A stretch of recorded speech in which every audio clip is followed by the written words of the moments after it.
Alright, so let's talk about the Ocarina of Time. Here is all the dungeons in the game, and here is all the ones I have talked about. Have I really talked about that many dungeons? Holy shit, I ramble more than the drunk uncle does in Thanksgiving. I'd like to hope I'm a little more coherent though, and, well, probably less racist than that guy, but that's up for the jury to decide. But honestly, I'm not surprised I've done this many videos either. All I've done recently is talk about Ocarina of Time, about the nothing Metroid Prime 4 revealed, and shit on a Call of Duty. Maybe I should mix it up more. But not today. Let's tackle the last dungeon on the list, Dodongo's Cavern. Sorry, Gan's Castle, I'll worry about you another day. In fact, I think this dungeon was crucial to the entire series. It set the groundwork for this game and games to come. Yeah, bold claim I know, but I can make them. Like my penis is the size of a subway footlong.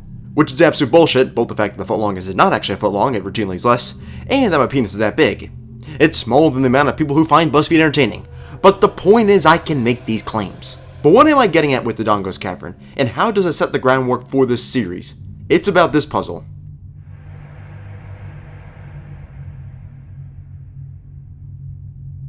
I believe this puzzle was crucial to the game and the series.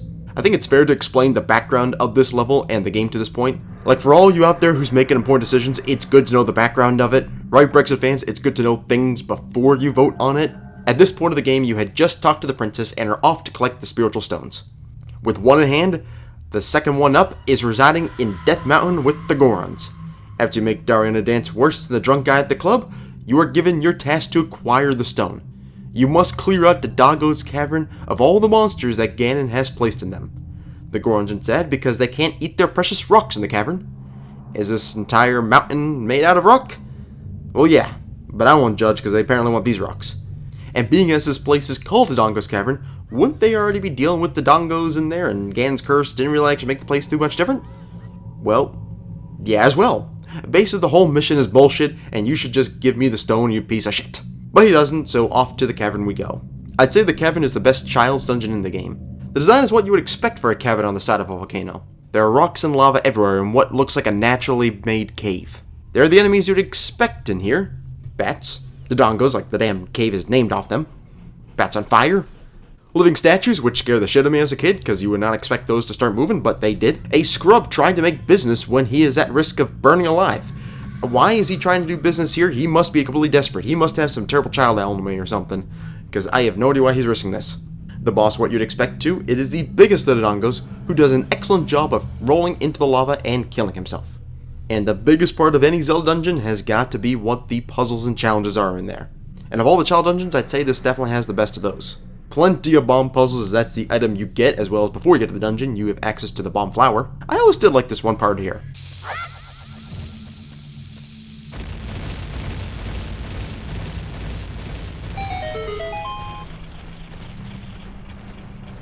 But at this point, allow me to segue to the main point of the video. The main room of this dungeon is a massive chamber in the cavern with a Dodongo fossil head covering one end of it. This right here is a puzzle of the dungeon. You must progress through this fossil to the way back to where you'll find the boss. The dungeon hints at the solution being as you have to go beyond the fossil, you have to light the way. And intuition would probably lead to some conclusions that, well, there's kind of a passageway over there, you'd probably go through at some point. And intuition or curiosity also might lead to the solution because you see something over there right in the first second of the dungeon. So naturally you want to know what it is. I'm also happy we don't have to fight this big of a Dodongo because this thing was massive back when it was alive. Like honestly it would probably just squash me on accident in like the first 5 seconds of the fight.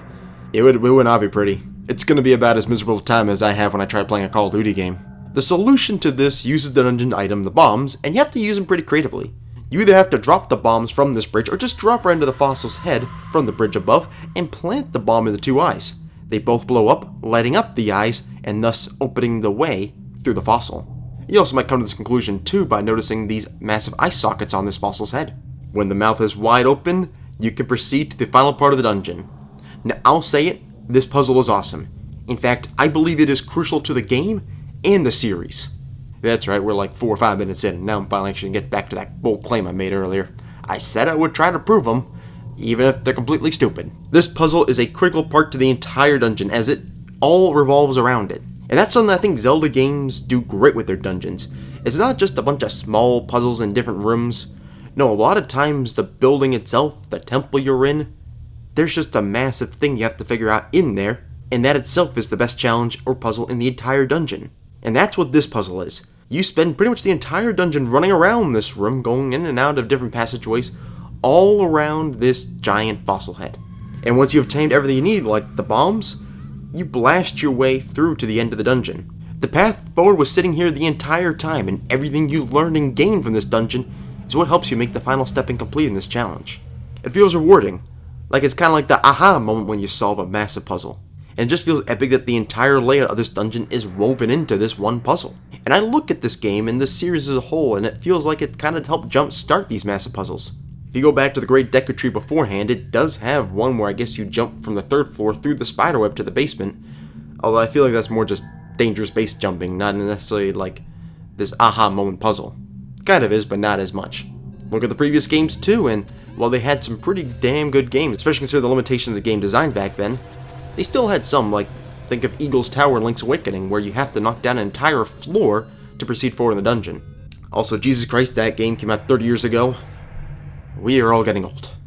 We really are. But to focus on Dodongo's Cavern, one of the first 3D dungeons we have to face, this puzzle showed the capability of how incredibly designed these levels are and how the puzzle and solution are integrated so well into them. And this was the first eye-popping one. It was the first one that told us how awesome this shit was. And the game follows suits on these. Whether it's how you hunt the pose in the Force Temple, or how you descend from the higher floor down to the lower floor in the Fire Temple.